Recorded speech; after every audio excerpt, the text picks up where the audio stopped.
નમસ્કાર દર્શક મિત્રો, સરહદ ન્યૂઝ ચેનલમાં આપનું સ્વાગત છે। હું અનિતા ગોસ્વામી।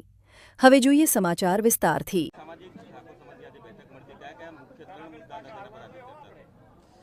આજે અમારું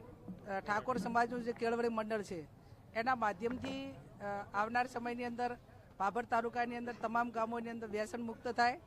દારૂ બંધ કરવા માટે કરીને ગામો ગામ કમિટીઓની રચના થાય અને વર્ષોથી અમારી સમાજની દીકરા દીકરીઓને ભણાવવા માટેની હોસ્ટેલની જગ્યાની ખરીદી કરેલી હતી। એ જગ્યા અત્યારે હાલ શૈક્ષણિક રીતે કમ્ફર્ટેબલ ન હોવાના કારણે એનું સેલ થાય અને ભવિષ્યમાં ક્યાં ખારી જગ્યા લેવાય, આ એક મુખ્ય મુદ્દો હતો। અને બીજા ઘણા ટાઈમ પછી બધા સાથે મળીને આ એક પ્રશ્ન ઉકેલવા માટે કરીને સમાજની જે માગણી હતી એ માગણી પરિપૂર્ણ થાય એના માટે કરીને આજની આ મિટિંગનું આયોજન કર્યું છે અને સમગ્ર વગડ મુકામે જે બંધારણ કર્યું એનું ચુસ્ત રીતે પાલન થાય। ગામો ગામ જે ગામોની અંદર એની કમિટી ના બની હોય એની કમિટી બને અને સાથે મળીને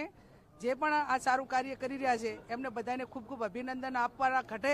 અને આવનાર સમયની અંદર જે કંઈ એની અંદર નાના મોટી ત્રુટિ આવતી છે તો સાથે મળીને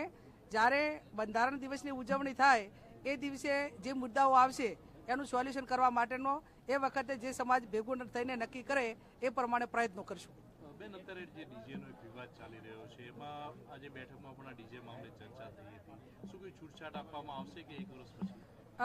હું માનું છું ત્યાં સુધી આ કોઈ વ્યક્તિગત રીતે હું આ બાબતમાં કહી શકું નહીં, એટલા માટે કરીને કે આ બંધારણ 3 જિલ્લાએ સાથે મળીને બનાવ્યું હતું। હું ખાલી વાંચવા માટે નિમિત્ત હતી, પણ જે કંઈ સુધારા વધારા કરવાના થતા હશે એ બધા આગેવાનો સાથે મળીને જે નક્કી કરશે એમાં આજે મારે 2-3 ધારાસભ્યો જોડે વાત થઈ છે, 5-10 દિવસ પછી મળશે અને મળ્યા પછી આ બાબતમાં જ્યાં મિટિંગો નથી થઈ, જ્યાં કમિટીની રચના નથી થઈ, કોઈ કે ભૂલ કરી છે તો એના માટે શું કરવું, આ જે વર્તમાન સમયમાં જે 3-4 ઠેકાણે જાણવા મળ્યું એ બાબતમાં અઠવાડિયા પછી અમે સાથે મળીને એની વાત કરશું।